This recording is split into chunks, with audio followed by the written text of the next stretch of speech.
Welcome everybody to the World's Don't Keep. This is episode 13, if you didn't know by the description and the download link. Oh, I am Joe, aka Blood Penguin on the forums. I'm your host and producer. With me, I got Jordan, who's our lore guy, Ken, who's our news guy, and Dan, who's our video guy. We just had a nice little mishap where I forgot to hit the record button, so this is our second go-around. Fortunately, we didn't get too far into the show. Into the lore section. Here's round two. And to help introduce us on the show, we ask listeners like you right now to submit any question you want to know about us. Can have to do with video games, doesn't have to do with video games at all. It's entirely up to you. Random question, to submit it, and we'll answer it at the beginning of the show to help introduce us and let you know about us on the show. And for this week, our question comes from Brad. He sent that to us through email, theworldstonkeep@gmail.com. When and what was your first gaming experience? Was it with anyone, brother, sister, parents, friends, etc.? Was it good or bad? And since Ken went first last time, he can go ahead and go first this time. Oh man. What did I say the first time? I don't even remember anymore. Something about Mother Goose. Hey, leave my mother alone. Yeah, the first game. I love your mother. This just isn't as exciting as it was the first time.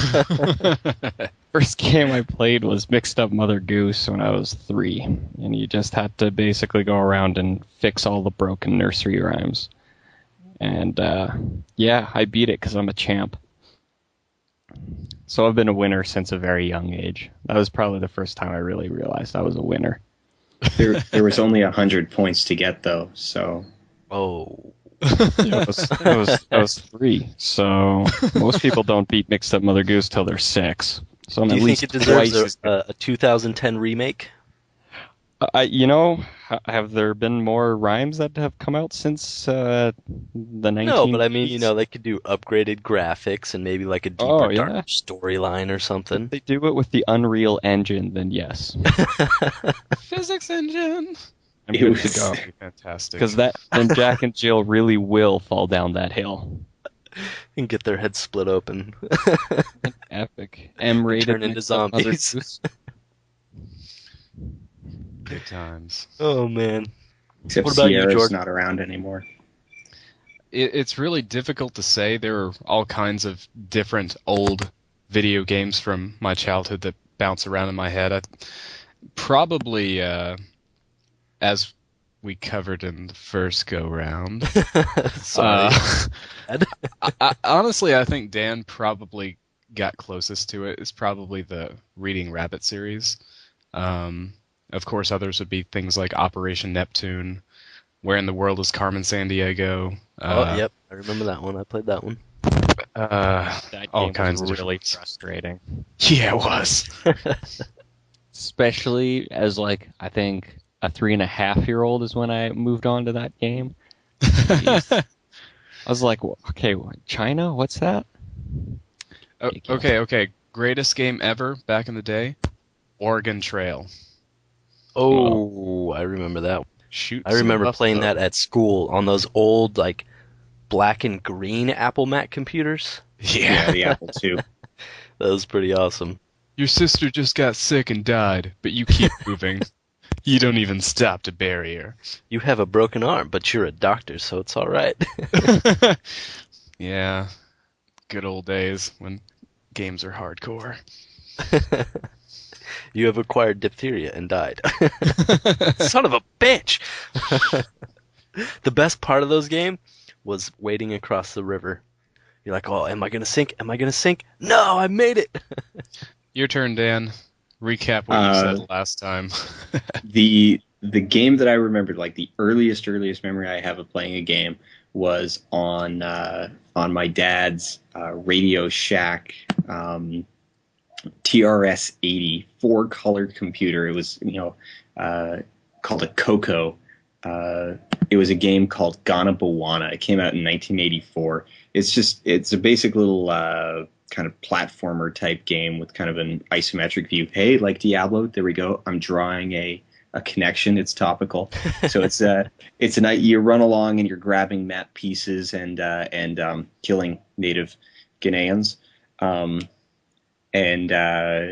yeah, I just remember I remember playing that with my dad, and so I'd say that's a good memory. In retrospect, the game is pretty basic and probably it's either not hard at all or unbelievably difficult. But yeah, so I guess it's my turn then. Like Jordan, I really have no feasible idea what my first video game played, but some of the early ones were the Learning Company games, like Operation Neptune. That was a math game. These are basically put out by the Learning Company. They're different games that deal with different things like spelling or math or any other number of subjects like that. Another, probably my favorite one of the series of those is Gizmos and Gadgets, and I'll put a link in the show notes if I can find it, but no promises there since it is pretty old. But my brother got me hooked on Blizzard games, starting me out with Warcraft Orcs and Humans, and I believe that was the first Blizzard game I ever played, and that was a lot of fun. And I've been hooked ever since, and then, it was on to Warcraft 2 and Diablo 1, and all downhill from there. Until we end here, while we're waiting for Diablo 3, doing a Diablo podcast. Oh, the game just needs to come out already. Yeah. We'll get to a little possible leak in the news section once we get there. Basically, we break our show down into a few sections here. We start out with our introductions, which we're just about through with. Then we move on to lore. Once we're done with lore, we move on to whatever the game of the week is. Well, area of the game. Games are going to be about Diablo. Previous podcasts have been about Diablo 1 and partly Diablo 2, so we're still on Diablo 2 Act 2 right now, which is what we'll get to after lore. Then we'll move on to news, community questions, and then we'll close out the show. So, now that we're done with interviews, we're going to go ahead and toss it over to Jordan and start out with some lore. I'm back to book 4, The Legacy of Blood. And as accordance with our Polish friend Chick, we are going to do a little recap here and a little clarification for locations. The 3 adventurers actually did stop by Tristram, more or less before the book starts, but the actual place where the Warlord of Blood's armor rests is, as best I can tell, either east of Chaldeum or possibly south in the mountains. And you can see the progression of the story, and if listeners want to essentially load up the Diablo 3 page and pull up the world map, you can actually see a very clear picture of how the story progresses over the world map. And at this point in the story, the main character, Norik, is already in hot pursuit of the quest the armor wants it. And at this point, it's heading toward Gikul. Now, the other characters in our little recap here, Sadon Trist and Faustin, are his 2 companions who are already dead now, and actually brought back, well, sort of brought back. They're kind of undead now. You have Kara Nightshadow, the necromancer pursuing the armor. Once again, the necromancers are in charge of restoring the balance. And given how many necromancers there are out in the world during the time frame of Diablo 2, she was kind of stuck with the job. Now, in addition to that, we also have, across the sea, another interesting thing going on in the deserts of Aranok. We have Augustus Malvolin, a military general who is obsessed with the Legacy of Blood, the Warlord, and his exploits, and actually happens to carry with him the Warlord's helmet. In addition to that, he enlists the help of a witch by the name of Galliona. Galliona wishes for power just as much as he does, but obviously would have to use it in a different manner. And given the chance, she would certainly want to do away with him and have a more malleable person to manipulate, because General's not the easiest one to keep in line in that respect. In addition to that, you have a demon who's pursued the armor for probably over 100 years by the name of Zazax. Zazax had a pact with Galeona. As a result, neither one can actually harm each other without facing some very serious consequences. As many of the listeners would already know, angels and demons can't cross over the barrier in true form. They can't really work within the world in a very solid way. So as a result, they have to find very creative ways to get around the barrier, either possessing bodies. Obviously, the three did it with the soul stones in part, making pacts with mortals, any number of different ways. So it was a thing of mutual benefit, but they have very tenuous ties. Galeona wanted information and to further her craft, and Zazax wanted a more suitable way to travel throughout the world without being noticed or essentially losing any power in that respect. Now, as the story progresses here, Norik is more or less a complete slave to the armor, and the armor pretty much just keeps him alive. Kira Nightshadow, in her pursuit, is, by this point, probably several leagues behind. Saturn, Trist, and Faustin were a very interesting case because they were brought back, even though there was no particular reason that you could tell why, because the Necromancer should never have allowed that to happen in her regular craft. But there are other things within the story that will play in. You have Augustus Malvolin with his obsession, urging Galeona to essentially attempt even more dangerous spells in order to locate the armor. And at some point within the story, they actually manage to catch a glimpse of Norik in his travel. Once he arrives at Geek Hull, he sets sail across the sea in this really torn down ship, and pretty much looks like it was dredged up from the bottom of the ocean, and not the safest thing to sail on. You have Captain Casco, who is this very old sea dog, talks in a very thick accent. You can't really understand what the hell he's saying half the time. Right. The crew is completely questionable, and he pretty much jumps onto this ship because it was the first one leaving, and he's, of course, under the will of the armor. And as a result, the armor, aside from producing food and water, can actually materialize coin in his hand instantly. Wow. Just out of thin air. Bam. Yeah, here's a gold coin for your trouble. Certainly like to have that skill in the game. Hell yeah. So he overpays. The captain and his crew pretty much assume that he's a deserter or some kind of sticky war situation. You see this guy in blood red armor, which isn't necessarily too outlandish, but definitely strange circumstance. So they take him on, and he's out across the sea. And you see a lot of different things happen amongst that journey. Meanwhile, in hot pursuit, the Necromancer actually runs into the two Revenants, Norik's former friends, who actually knock her out and seal her inside of a dead tree. Now, you want to talk about claustrophobia. Yeah. You also see this very interesting thing that you ordinarily would not catch a glimpse of. The Necromancers are very cool, level-headed, always in command type people. And in this instance, with all the claustrophobia, all the things more or less tying into this, her not having her dagger, she really resorts to this very base emotion, and the tree literally explodes. Very reminiscent of the Sin Wars with the Edorim or the Nephilim. Mm-hmm. And the search party manages to find her. The person she was last interacting with in town was an old sailor, a sea captain who took a liking to her due to his past history. Not in the sense that he was attracted to her, but more that she reminded him of his dead daughter, actually. The daughter was possessed, and the captain was actually forced to kill her at some point long before this story had ever taken place.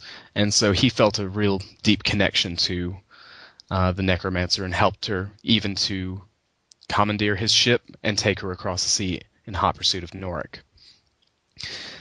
And the Revenants are very, very tricky. You're not really quite sure what's going on with them. By all accounts, the necromancer believes that they are more or less the very living essence of vengeance. That they want to kill Norik and take revenge for what happened to them, but they don't seem to have that presence about them. They don't seem to have any anger towards him, so it's a little unclear as to what their actual goals are.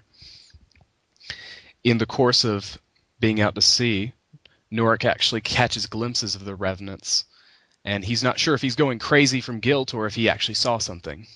Oh, I should mention, before Norik actually got on the ship, he stops at this inn, and it was run-down place. Basically everyone, including the innkeeper, were thieves and low-life criminals. And Norik pretty much curses the fact that he has no weapon. He's about to fall over from exhaustion. The armor made him run. And he just kind of strides up, trying to act tough, hoping that no one slits his throat in his sleep. And when he gets to his room, he sits by and he waits because he knows that they're going to try to attack. Right. The armor does actually defend him to some degree. It summons up a sword, and he, in the midst of all this, slashes them down, but he wants to let the innkeeper go despite everything that had happened, but the armor wouldn't allow it. Summoned up a demon, flies out into the midst of the night, and tears the guy apart. You can hear his echoed screams in the dark. Brutal. Very brutal. Armor doesn't play around. It doesn't no. Doesn't have any pity. It can Takes no prisoners. At one point, the innkeeper and one of his cohorts were both attacking him at the same time, and the armor made him move with such swiftness that he actually managed to kill one and fend off the other at the same time. Wow. So you see a real presence about the armor. Even though its original creator wasn't a warrior, he didn't have to be, because he poured all of his magic into it. As far as the rest is concerned, we have on the shipboard, Norik is still catching glimpses of the revenants, and he also catches a glimpse of Galliona in his dream. And unbeknownst to him, and he has no real recollection of it after, he catches a glimpse of Zazax that causes him to cry out in the night. Because at this point, Galliona tried a very dangerous spell, along with the help of Zazax, and called upon, and this is very interesting, we know that there are these three main places that exist within the world, right? There's Sanctuary, which was created by the angels and demons. You have Heaven, which is where the angels reside. And then you have the burning hells, where demons reside. But there are places beyond all those three. Now, we caught glimpses of it in the Sin Wars with the talks of the Great Dragon. Oh, even outside the Void itself, because you have to remember that Sanctuary technically probably would have considered in the Void until it was created. Right. So there is another realm that's mentioned within this book, and it is that of the Dreamer. And the Dreamer is, if anything, I would reminisce it more with the demon. Not really quite sure what it is.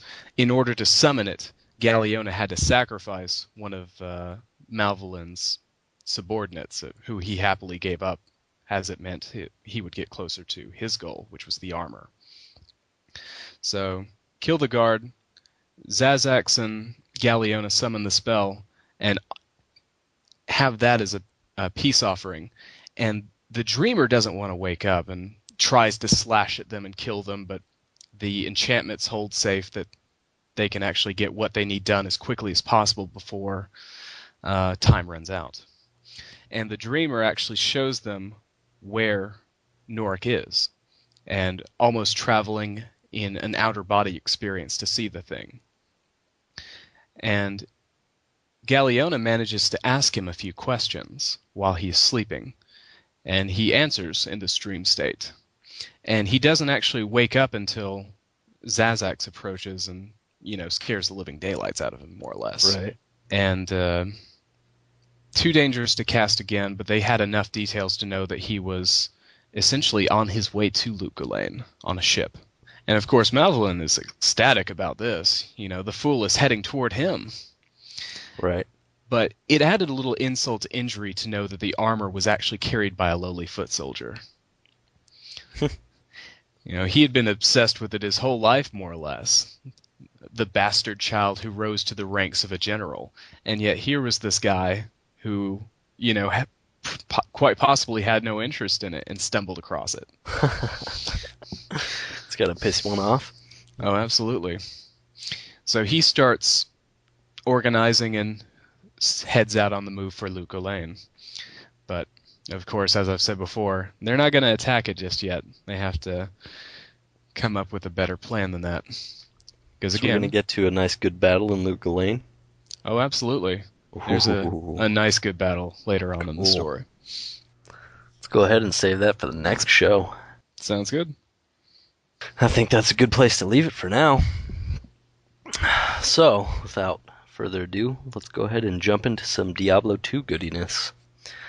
We left off in Act 2 in the town. We covered all the townspeople. And now we're going to jump into some quests this week. The first quest you're going to get is called Radament's Lair. And you get this from Atma, whose husband and son were killed by Radament. Something along those lines. And you got to go into the city sewers. That's where he is. I think there's like 3 levels down there. That's right. And you got to go fight and kill Radament. And when you do, you get a Book of Skill, which is one of 2 skill quests in the game. First one is in Act 1, very first quest of the game.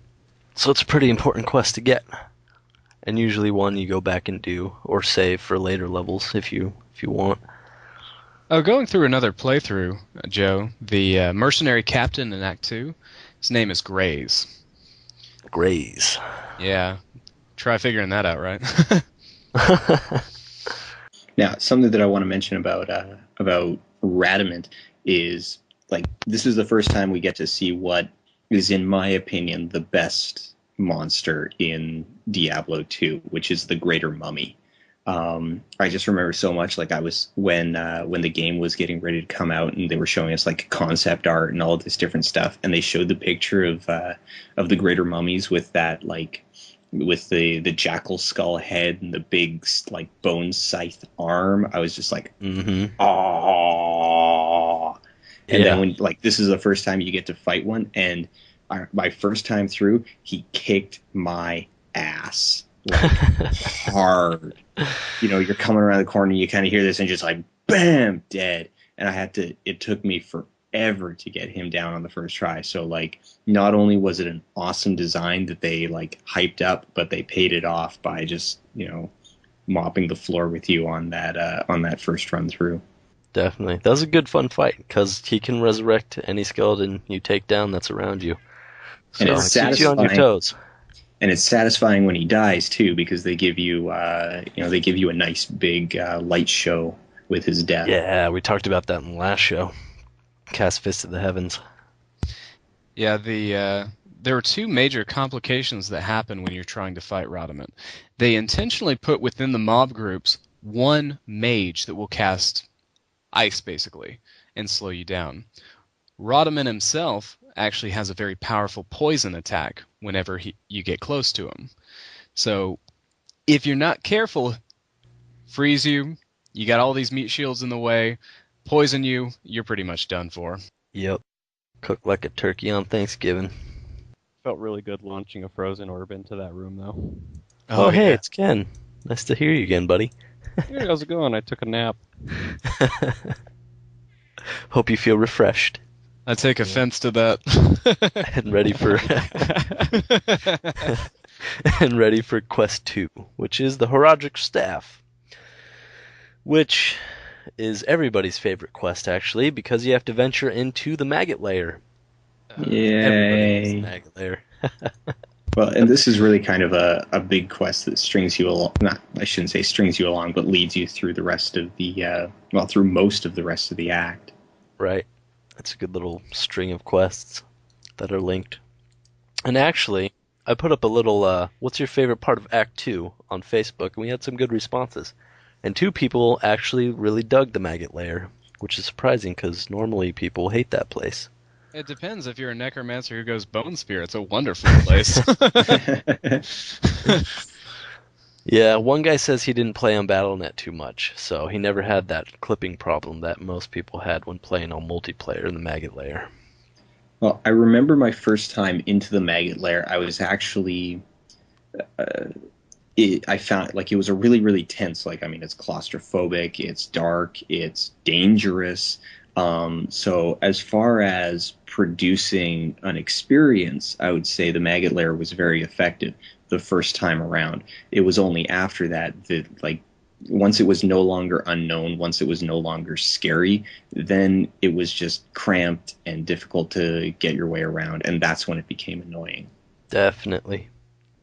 One thing that sucked about it too was they had these cool little doorways of like goo set up, and then you had to click on them, and it's got like a cool little sound effect and animation and blah blah blah.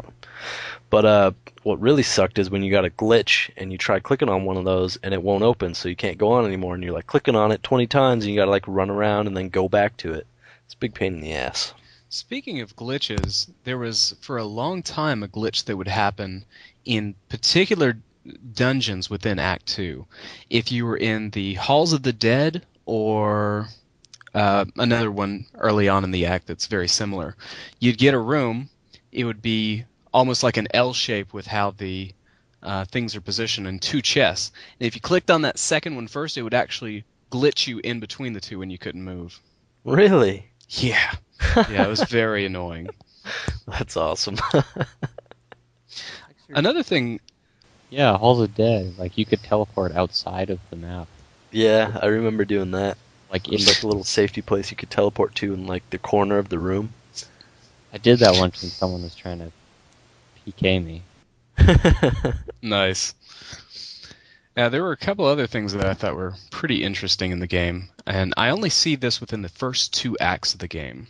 The first is that there's hidden treasure, for the most part, in very silly type places. Like, if you go out into the Act 1 Bloodmoor and go into a little house and you see a fur sitting on a table and you click on it, even though it's not technically highlighted or clickable, it'll drop loot. And they also had like little stones in Act 1 that would do the same thing. Right. You And also I think had fallen trees, fallen tree trunks. yeah. Yeah. You also had well, actually, those don't really qualify in the same category, I think, because the fallen logs and things like that you could actually highlight.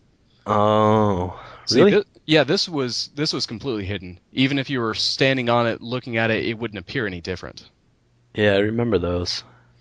The other one was in the jail cells. You had one big jail cell where you can actually push through a secret door, and you've got all this loot hidden behind it. Big square rooms. Now, the three of you played this game for a long time. Did you know the secret treasure in Act 2? Secret treasure in Act 2. No, I don't believe I did. There's secret treasure in Act 2? Yes, there is. Another place where you can get treasure that is not highlightable, but if you click on it, it'll drop. I may have run into it and just don't remember, but I'm trying to think, but I don't think so. I don't know. If you're going through the palace, the first level or two, you'll actually see these big, cushy, pillowy tent type things for the harem girls. And if you click on the pillows, it'll actually drop loot. Really? Absolutely. I'm testing it out right now. I'm actually in the harem. I love hidden stuff. The very first little like room that you go down into? Like I say, it's random, so it won't work like every time, right? I think there will always be at least one. There might be two, but you'll definitely see it. It won't just be like random pillows. It'll be, literally like a little canopy tent with pillows in it. And if you click in the center of that little tent type thing, it'll drop loot. Huh. I never knew that. Anyways, let's move on here. So yeah, get the staff for the second quest. What you get in Act 2 that is not actually, well, it is kind of is part of the quest line and kind of not, is the Horadric Cube, which you have to get to transmute the cube in the amulet, which the amulet you get from the third quest, Tainted Sun. That you get in the Claw Viper Temple, level 2, get the amulet, put it in the Horadric Cube that you get from the Halls of Dead, transmute it, you get a staff. I don't remember what it's called. Staff of the Dead? The Herodric staff. Roderick staff. Oh yeah, there we go. That makes sense. Right. And that, of course, is the key that you use to open Talrosh's tomb. So the whole quest line of Act 2 is to open Talrosh's tomb and get his soul stone and destroy it. But when you get to the last quest, the 7 tombs, and you open it, you actually get a giant maggot there waiting for you instead of Talrosh himself. Stupid maggot. Now, Big stupid maggot. if you were to relate the Herodric staff to anything, what do you think they base their motivation on? What do you mean? Oh, you're talking about the whole Indiana Jones type, stick it in the ground, light shines through it. Exactly. Right there. Indiana Jones. And the Lost Ark, that's the movie it was based on. Oh, I just found one of those canopies you were talking about. That is awesome. I saw the blanket lift up. Yeah. Nothing popped out. Huh. Never knew that. And then once you have the staff, before you can go and take it to the tomb, you have to go through the Arcane Sanctuary, which you get to venturing down through the harem, which we talked about already. Yeah, that'll be a fantastic part in the lore once we get to it, actually. Awesome. Now, maybe I'm just not remembering it correctly, but at the moment it seems kind of silly because I remember you go down into the harem because Jaren is like, hey, sorry for being a dick to you earlier, but we've got kind of a problem, and sending my guards down didn't really do anything except get me a bunch of dead guards. Could you go take care of it? And then you're traveling down, cleaning out this demon infestation, and then you get to the bottom, and there's just like, hey, check it out. There's this portal here that everything's coming through.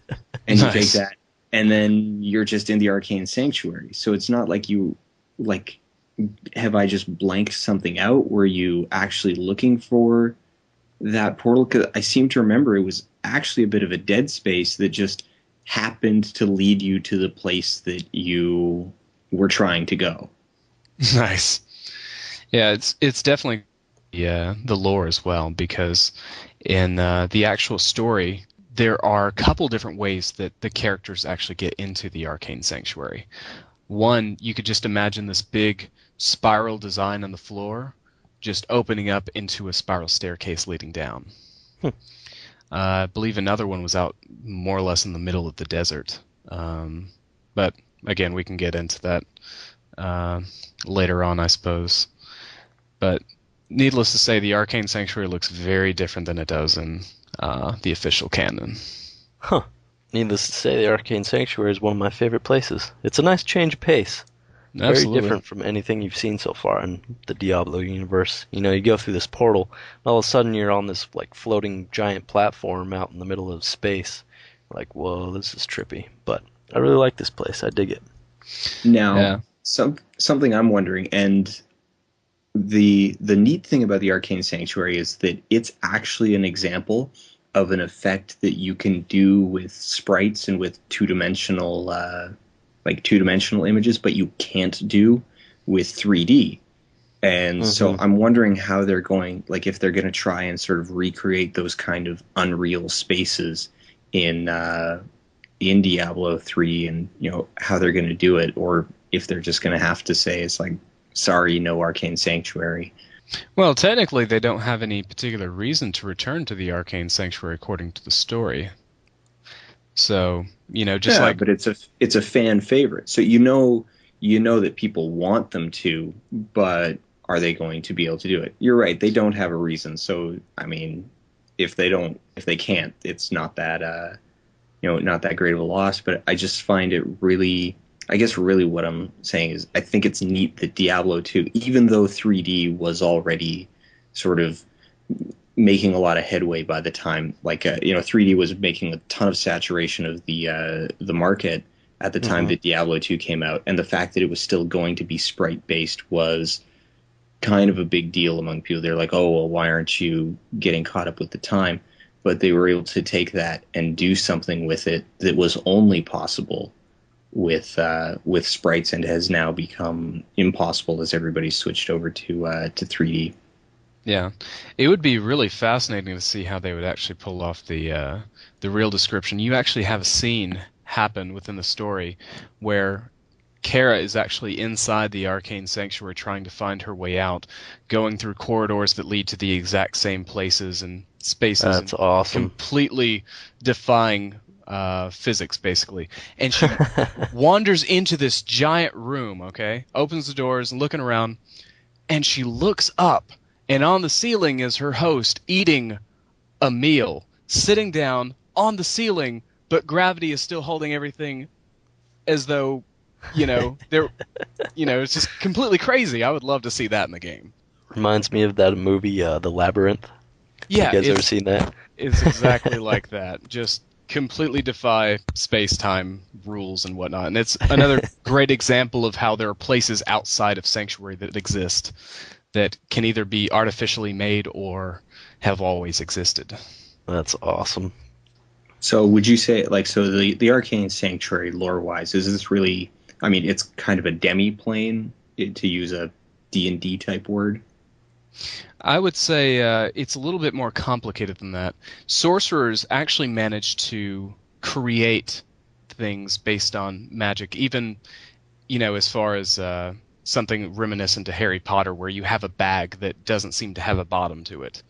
Or you could go into a very small space. You could have like a tent, and outside it looks like a tiny thing, and then you walk in and it's just this huge thing.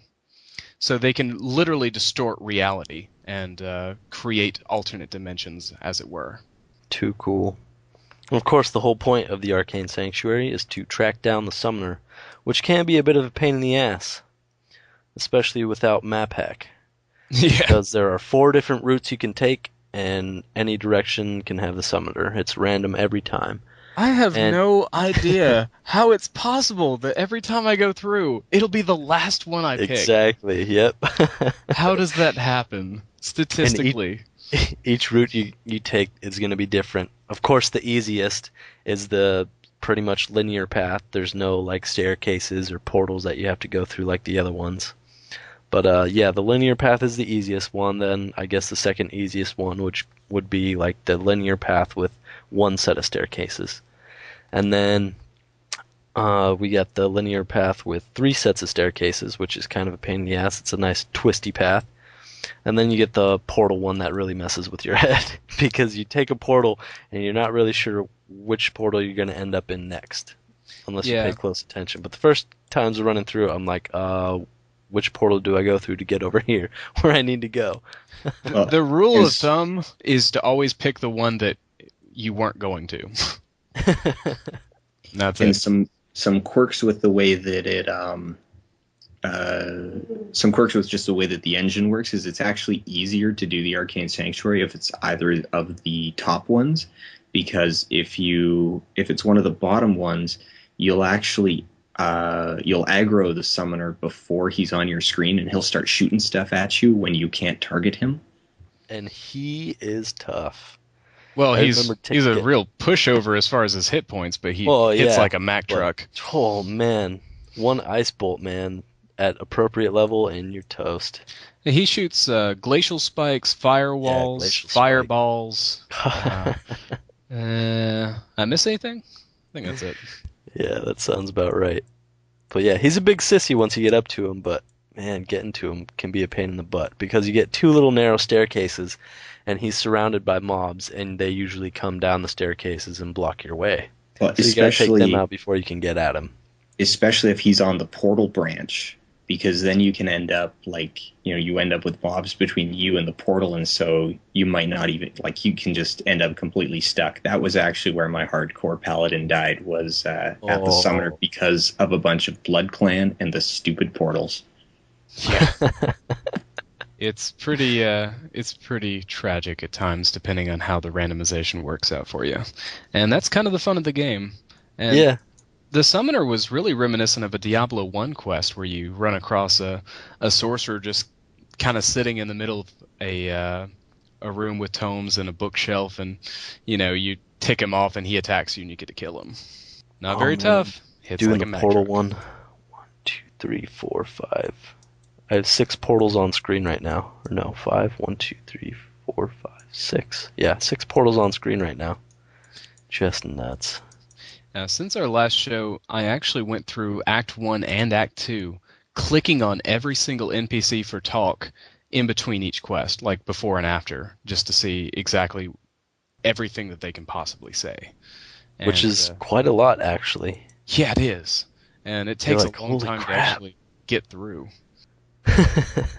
But aside from that, for instance, Jaren tells you that a little glimpse of the summoner because he tells you that there was this mage who was going down into the palace cellar and was studying these runes, and he finds them, and then he just disappears. Never hears from him again. Just leaves. I was really hoping for more from Drognan, since he was really the source of the whole, oh, the summoner must be the guy from Diablo 1, but, you know, playing through it, he really didn't say anything. I do remember him saying something before.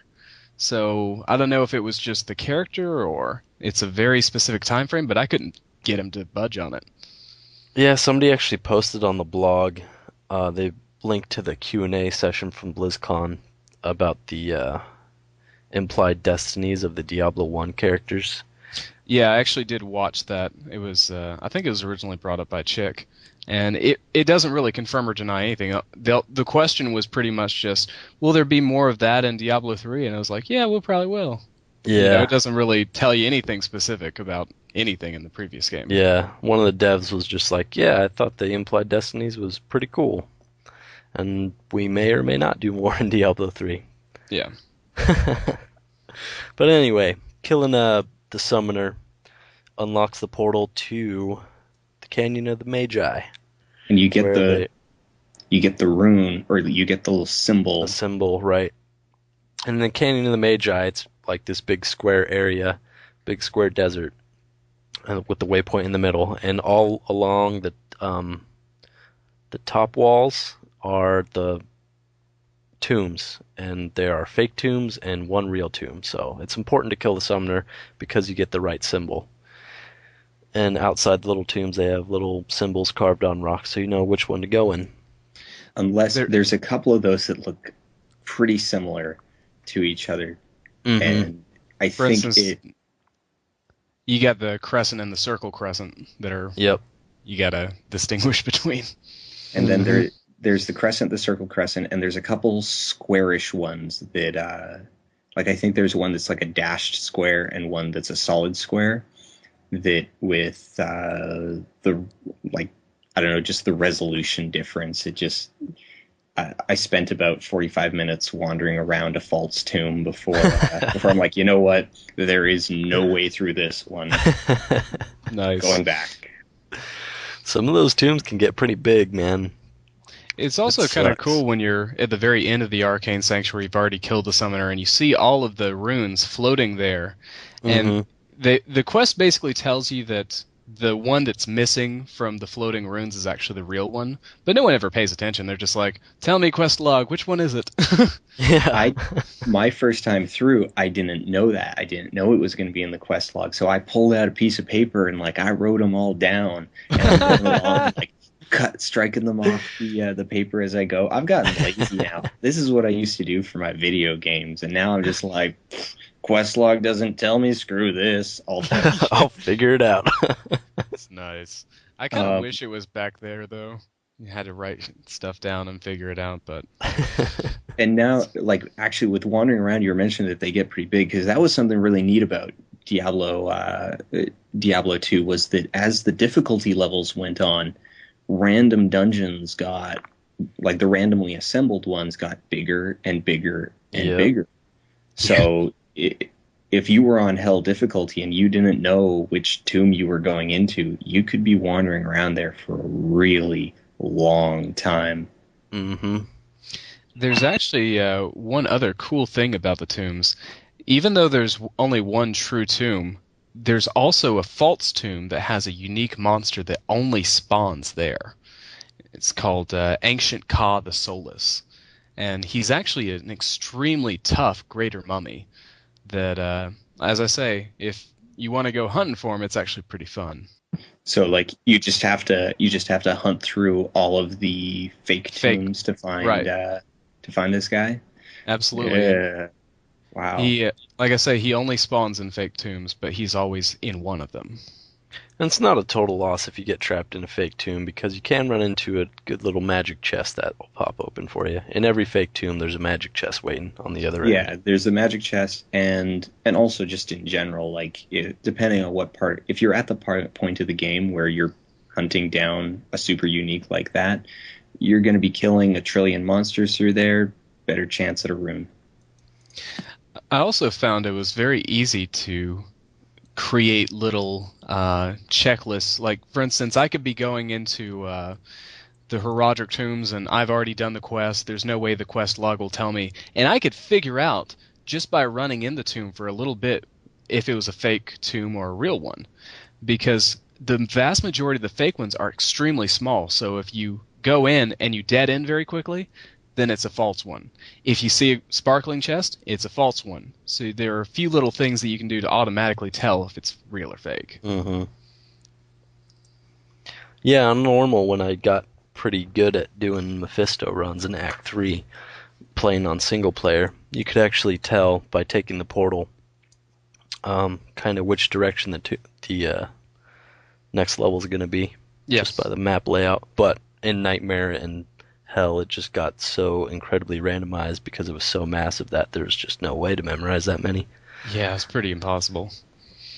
But yeah, so once you get to Canyon of the Magi, you're basically working on the last quest, which is the 7 tombs. So once you get the right one, throw the staff in there, it breaks down the wall, you get a cool little cutscene there, in-game cutscene, breaks down the wall, you go in there, and you got this giant maggot ready It to cuts mess you down up. and you run back.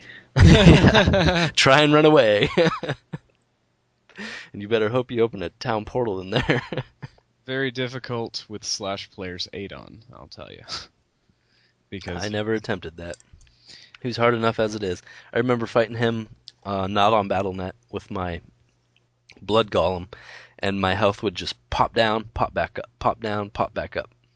And I was actually able to kill him that way. But still you'll get hit hard enough to where you pop down and die, and then you got to go run back and grab your body.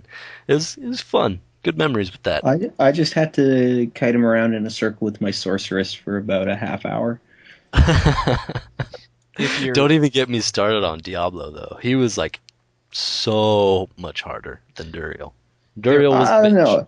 Diablo, you've got the benefit of you've got basically the entire level to work with. Like you can even take him out of the sanctuary, the Chaos Sanctuary, if you really have to. I don't recommend it because it basically means you're boned. But if you have to, you can use just tremendous amounts of area. Duriel, you've got basically 3 postage stamps worth of space and a giant grapefruit-sized Duriel. Like, there's no room. You're just trapped there. Like, it's basically like trying to fight a bull while inside of an elevator. Yeah, so it's hits bad. hard. I think I know it might have been the first time I came to him. Might have been just like part of that first time because I know I died a lot. But like I came through that portal and it was just like. Or went through the hole and it's like, bam, dead. Done. I thought something had glitched, like something had gone wrong. I'd missed an entrance little cinematic or what? Because it's like, I'm like, what the hell is this? Duriel? Who's Duriel? Why am I dead? You just got ran over by a giant beef bus, dude. The Prince of Pain has just stomped you, and you are his bitch. It got even worse on Nightmare in Hell when he got that cold aura. Well, he actually always had it, but does he? Normal yeah, he does. God, what slows you down? What's terrible about him though is that the aura is holy freeze. So even if you have cannot be frozen stat on your armor, he'll still freeze you. Yep. There's no way to avoid it. So if you're melee, you're pretty much boned. Yep. Aside from that, there's a little trick to beating each one. The trick to beating Duriel is to carry thawing potions.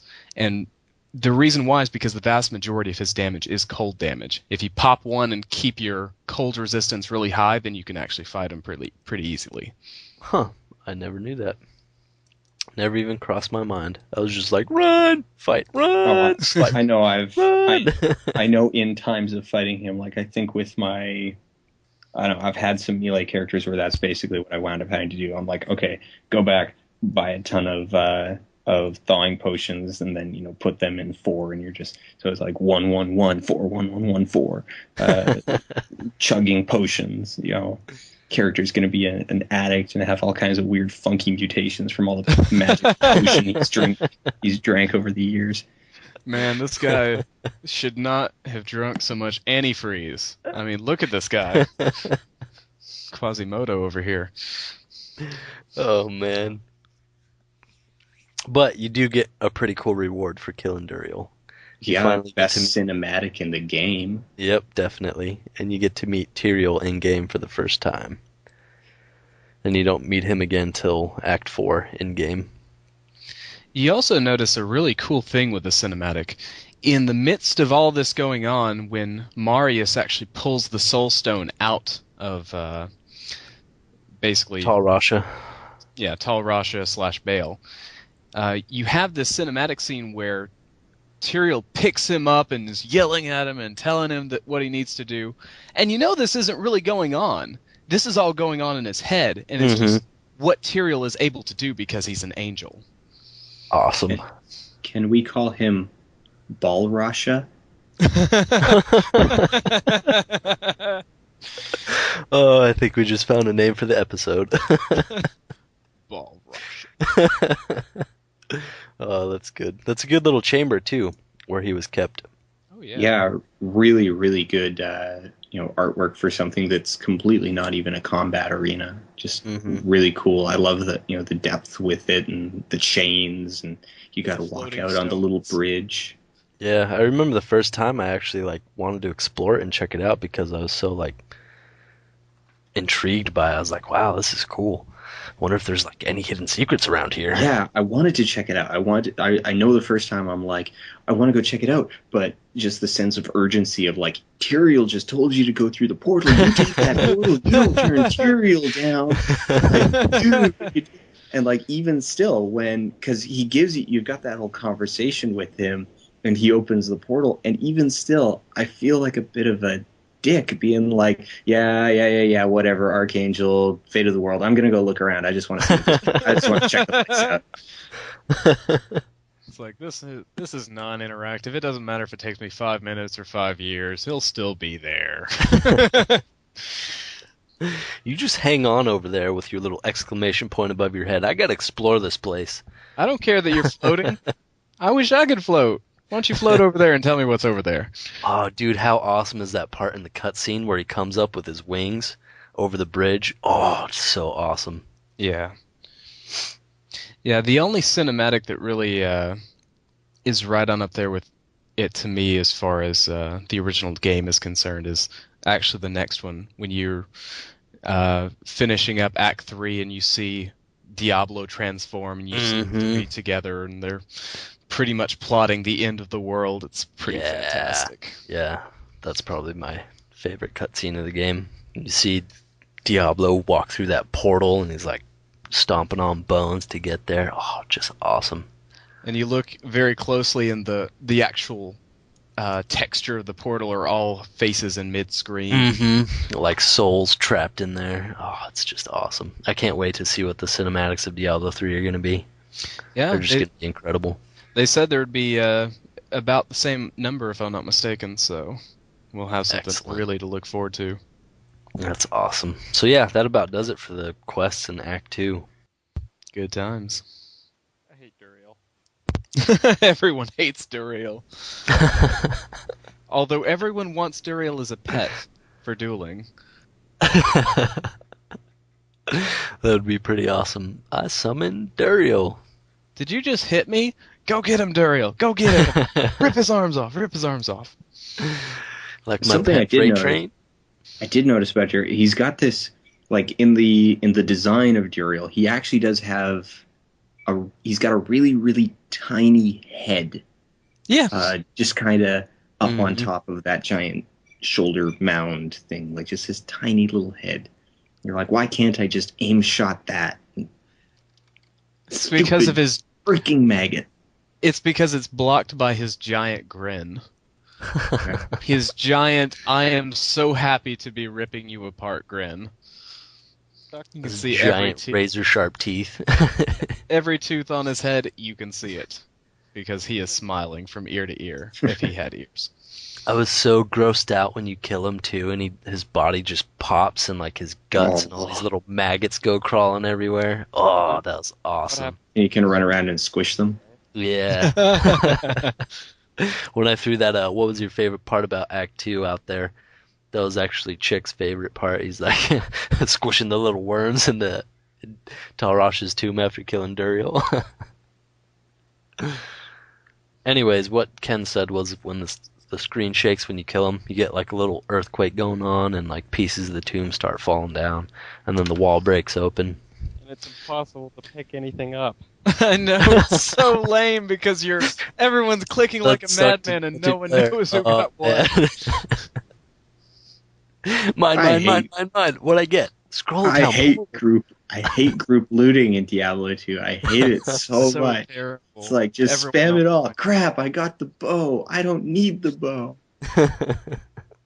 You have no idea what anybody else got either, because all you saw was just like stuff. It's like, grab it before other people grab it. And if you're lucky, like, a jewelry piece dropped and like everybody missed it because it was small. Mm-hmm. Because if you're like me, you're really slow at group looting. Just not fast enough. You're not practicing your twitches while the screen's shaking. But that screen shake, that was a big deal at the time. I geeked out at that. I'm like, whoa, they're shaking the screen, like crazy graphic effects. Oh no, my computer. What happened? What's going on, man? Would you see that effect replay when you summon Diablo and you're like, oh crap, I'm in for it. It's like, man, this crap didn't even happen until Duriel died, but this has happened before I fight him. This is gonna be bad.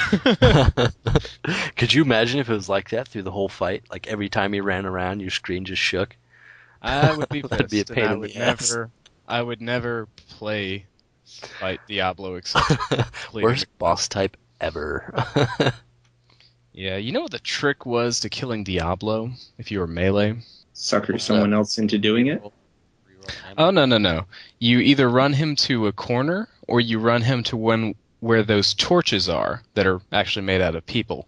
And whenever he does his little lightning inferno, you just step behind the inferno or the torch, and the torch will actually absorb all of it. Mm-hmm. And if you angle it just right, you can pretty much melee hit him while being completely immune to his spells. Nice. The Firestorm is actually very effective at getting around it, though. His Lightning Inferno, however, is not.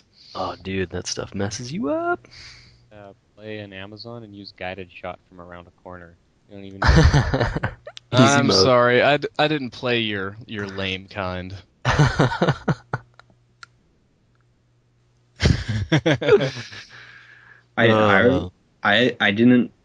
I did beat him on a barbarian, going toe to toe with him, just running around in circles like a madman, trying to avoid that giant red lightning hand spray. That's Act 4. That's Act 4. Yeah, Act 4. We'll save that for another time. I guess that's it for Act 2 this week. I don't know what we have left to cover. Maybe we'll just talk about the maps. Yeah, we can talk about the mercenary auras and whatnot or something. Yeah, we'll figure it out. But for now, let's move on to news. Oh, when we're doing the quest, did we talk about the Sand Viper Temple? Claw Viper Temple. The Claw Viper Temple, where day turns to night. Oh, that's and, right. Like how poorly they communicate that to you, because like it was already night when it first happened, so it just went from like night, or for me, like a bunch of times I've done it, like sometimes it's day, but because there's the normal day-night cycle in the game, it might already be night when you go into that area, in which case night just gets a little bit more nightish. You get that, and then awesome you're running around. Bit.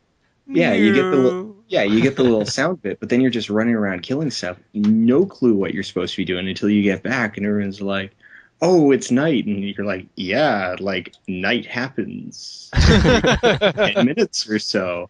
Slug say something about there's a mysterious night. I should go talk to Drognin about this.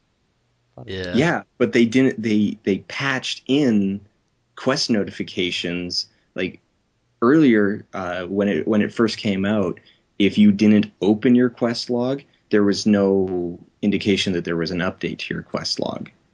Yeah, I didn't remember that. I must say, though, the Claw Viper Temple Level 2 is actually one of the best made, I think, as far as the side details. You see people strung up on the walls and spikes going through them and, pretty gruesome stuff. But when you're doing the quest, you don't notice it. It's kind of a shame. But they actually did an extremely good job on that particular room. Yeah, I love a lot of their little details that they throw into the game. A lot of the stuff that they had in Diablo 1 too. The bodies like impaled on spikes and gory stuff like that. Really freaked me out as a kid, but as it should. Between the Butcher's room and pretty much all of Hell. Butcher. All of Hell was amazing looking for that fact. Mm-hmm. So I'm really hoping that Diablo 3 actually dethrones Diablo 1, because let's face it, Diablo 2 never did it. Nope. Never could compare. Definitely not. Atmosphere in Diablo 1 cannot be beat. Crying babies and skewered body parts. Oh, man. Laughing children when you're in the catacombs. Knock it off. Oh, let's move on to news, gentlemen. Who wants to cover this? I have no idea. Who normally covers that kind of stuff? I don't know. Quiet over here. I don't know why I'm quiet. What did you do to me? I didn't do anything to you, sir. Well, there you go. Now you're not quiet. Yeah, you're fine now. Go into it. Let's do this. All right. So it's not really that big a news, since anytime you announce that a kitten dies. But the product slate leak basically just shows a bunch of when Blizzard wants to release different games, and the only one that really matters, right? Yeah, no. The only way it'd be made up. official, yeah, exactly. The only way it'd be official is if a Blizzard employee actually came out and said, "Yeah, that's pretty much it," but they'll never do that. So Nope. just take it for what it is. There's a bunch of games on it. Nobody really cares. Other than Diablo 3, it says it's slated for the fourth quarter of 2011, which is what I've been saying for a very long time. Just throwing that out there. I've said that for quite a while. But, yeah, so. And then it does have 2 expansions for it on there as well. Right. Which is awesome. But we knew that Jay was looking at wanting to do multiple expansions for it. Since GamesCon. Nice. So, yeah, there. it's on MMO Champion if you want to look at it. It's also got their MMO, their new one, on there too. Just kind of Titan. Code word Titan. So yeah, take it with a grain of salt. Half a grain of salt. And don't post it on the forums like that other guy did, because he killed a kitten by doing that. What was the code name for Diablo 3? It was like Project Hydra or something like that, wasn't it? Yeah, Hydra, Hydra. I remember Hydra was in there, was one of them. I just couldn't remember if that was Diablo 3. Yeah, it was Diablo 3.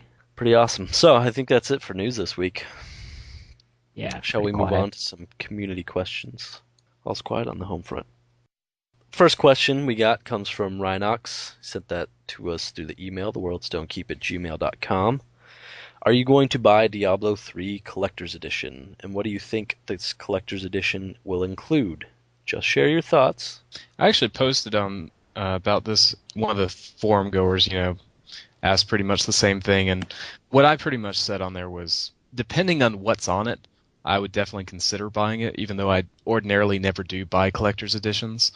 But as far as what's on it, I would guess artwork, maybe the official Diablo 3 music, hard case, maybe some extra. It'll probably be very similar to the StarCraft 2 one. Yeah. Yeah. An art book and maybe a flash drive with they always Diablo 1 on there or something. Diablo 1 and 2. I could see them doing that. I imagine it'll be like pretty much identical to the StarCraft 2 one. Except, a little more Diablo themed for obvious reasons. Some I'm definitely going to buy it. content for the other games. We're bunch gonna of get a text and Kerrigan tricky stuff. icon for my Diablo character.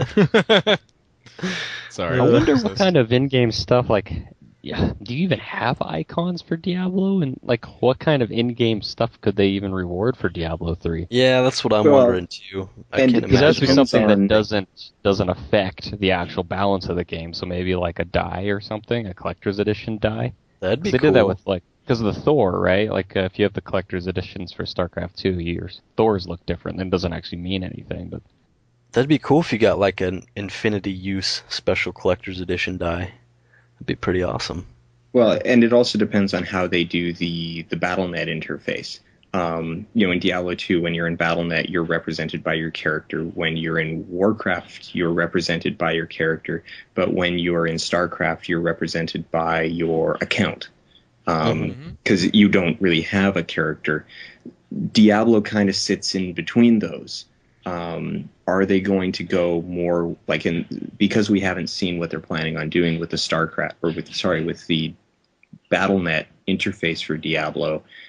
We really can't say. I'm personally suspecting it is going to look more like StarCraft 2's interface. We'll have things like the PvP matchmaker. We'll have chat channels. We'll have kind of basically what you see now in Diablo 2 with chat channels and whatnot, rather than it being like WoW, where you are a character at any given time. And so they probably will have you'll probably have a account icon, that you use, and so that becomes a possibility. Well, here's my prediction for if they ever allowed Diablo 3 to have chat channels and you see your little avatar there, all the collector's edition people will look like Bashiok. Right there. With the Fallen Shaman or Bashiok proper.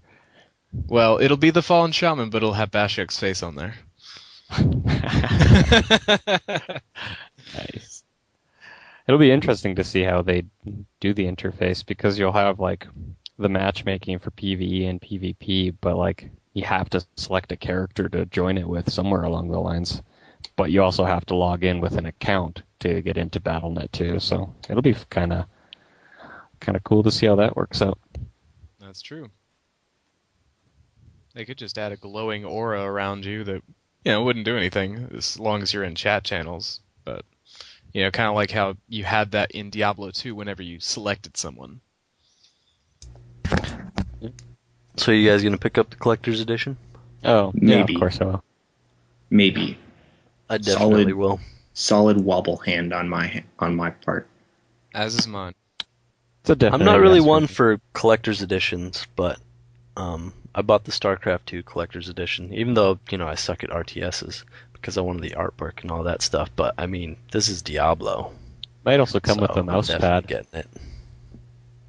So the WoW stuff comes with mouse pads. I could use a new mouse pad because I hate Razer. Razer makes Oh. me cry tears. Don't even get me started on Razer.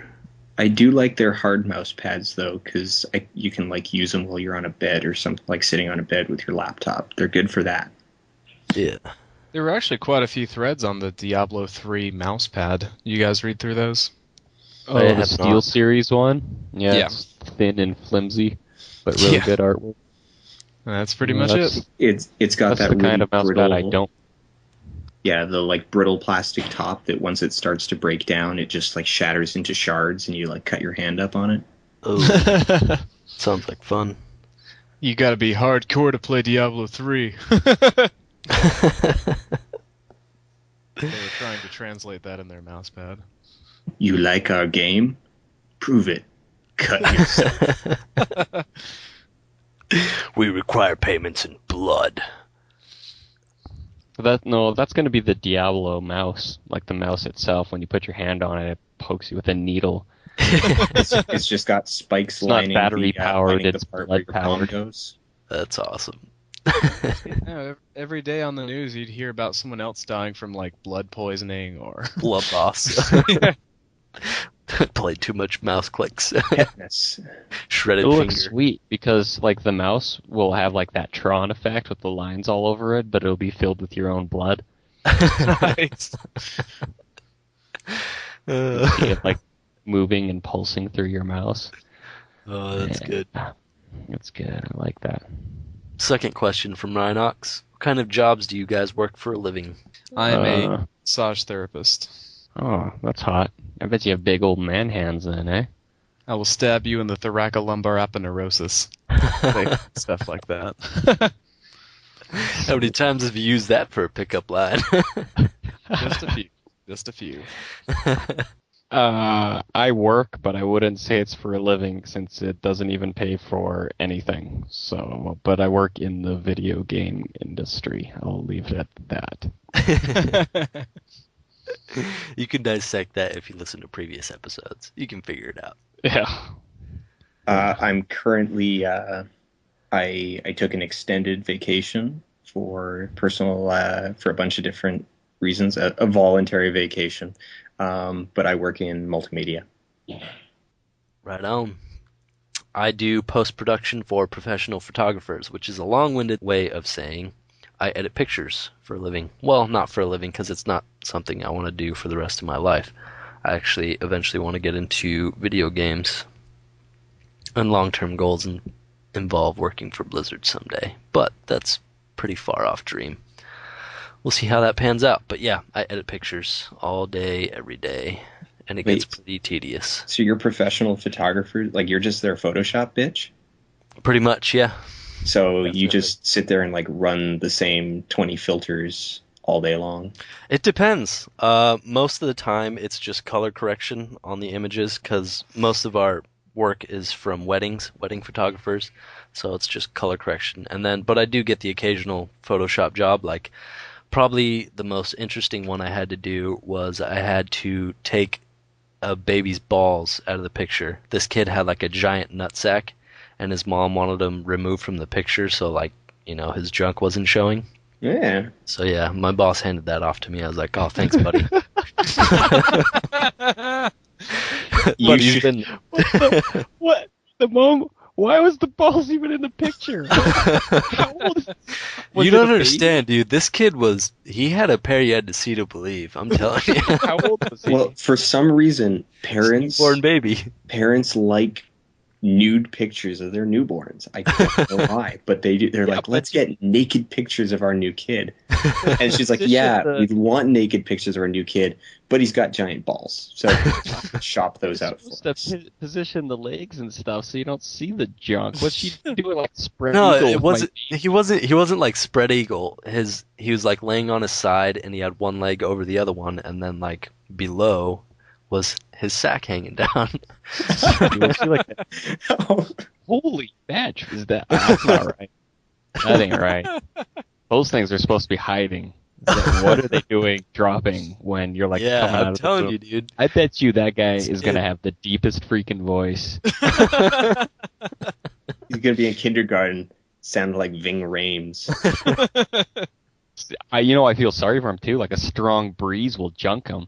It's just like collapse and Oh pain. man, ow! Hold on, give me a minute.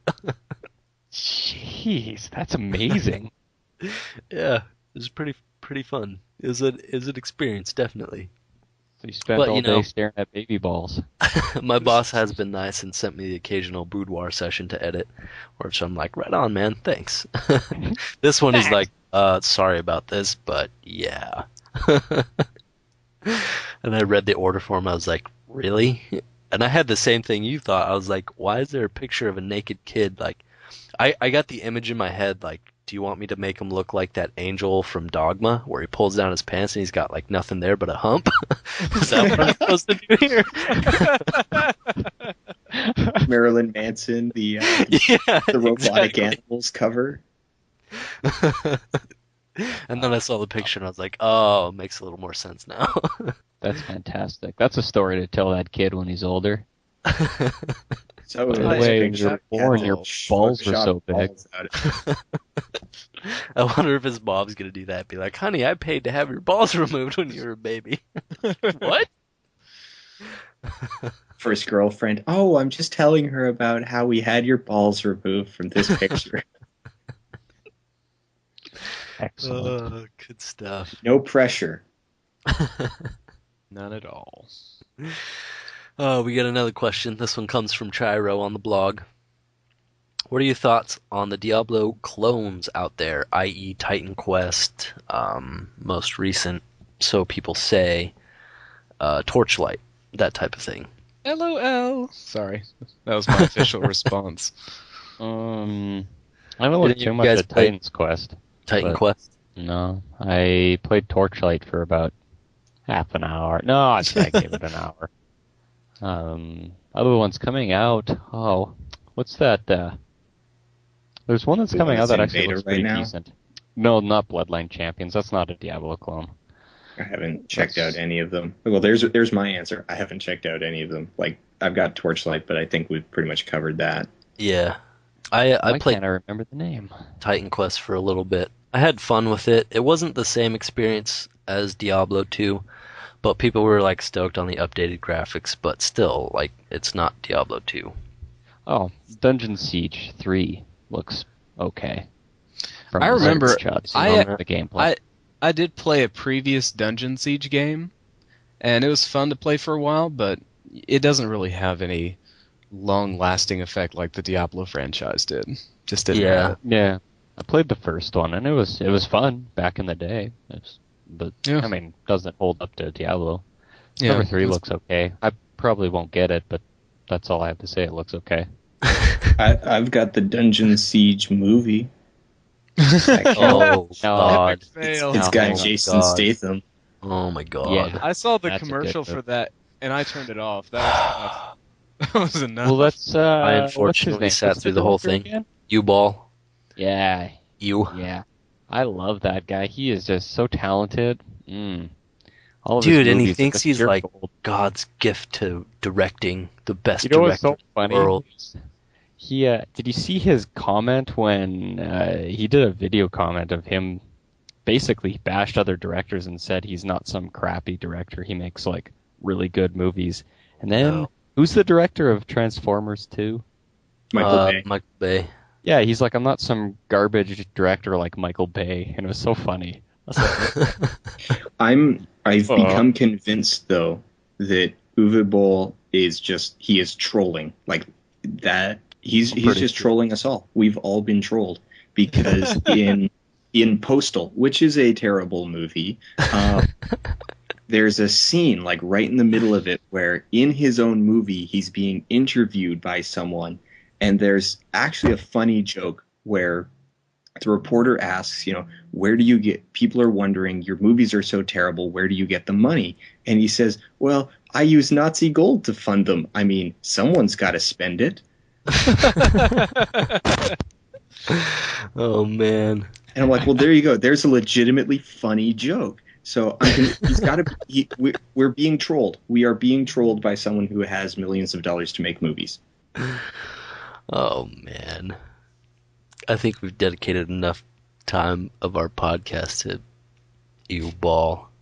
These terrible movies. There was one Diablo clone that I really liked. I'm blanking on the name right now, but they came out with the second one. Ken actually mentioned it in the last show. Sacred, there we go. Yeah. oh, yeah, you know what? I really liked Sacred 1. Yeah, Sacred was a great game. Really? I haven't played the second one, but I really liked the first one. Yeah, it had a few bugs in it, but like I think one of the best features, there's a lot of like fun little areas. Like there's a secret area in the forest where you can go in and pick up Jason's like hockey mask and his machete, and there's this like Sun Island where you can go and all you get is these sweet pair of shades. And this is honestly the best item modifier you could ever get. Low level mobs instantly die around you. Nice. So you go on your horse, you actually get a mount, and you're just like booking across the countryside. And instead of getting like Death. locked up by a bunch of these little buggers that, I'll get off my horse, go and kill them in one shot. You just run past them and they all die. Awesome. That's awesome. Yeah, so if you're looking for a good Diablo clone, I highly recommend Sacred. Though I cannot vouch for Sacred 2 because I have not played it. Actually, you know what? I think Sacred was the only Diablo clone that I actually beat. Really? Yeah, I played it long enough to beat it. Yeah, it is a fun game. It's a great. Can't say that about the other clones. No, me neither. It was buggy as heck though. It was, but it was fun. See, that's what I remember. I did play Sacred. I played it for about like 2 hours straight. Maybe it's like 3 hours straight, and then bugged out, glitched, lost everything, and I never touched it again. Yeah, that'll do that. I've never seen it being easier to duplicate items in it. Like, I don't know if their network was just super unstable, but like, you just drop all your items on the ground and pick them up again. You pick them up, they're in your inventory, but everyone else can still see them on the ground, so they all can pick up a copy of whatever you dropped on the ground. It's kind of weird. That's strange. Very strange. That's all the community questions we got for this week. We don't have any other feedback. But if you do have feedback for us for the next show that you want us to review, questions, comments, concerns, anything you want us to go over, just shoot them at us. Facebook, iTunes, the blog, just browse the World Stone Keep. Any way you can find us, do it. You can email us at theworldstonekeep@gmail.com. We'll happily respond. And me plugging all this means we're coming to the end of our hour-and-a-half show right now, which would have been longer or shorter, but we'll never know because I forgot to hit record. We had to start over. Dun dun dun. But we had a good show. I enjoyed it this week. So, it's time for us to say goodbye, everybody. Goodbye, everybody. Goodbye. Hasta lasagna, don't get lasagna. Thank you all for listening and or watching if you have seen the Blip TV video breakdown that we did of the BlizzCon B-roll footage. If you have not seen that, just go to Blip TV and search the World Stone Keep and check that out. It's a pretty cool video that we did. So yeah, we'll see you all next time on the World Stone Keep.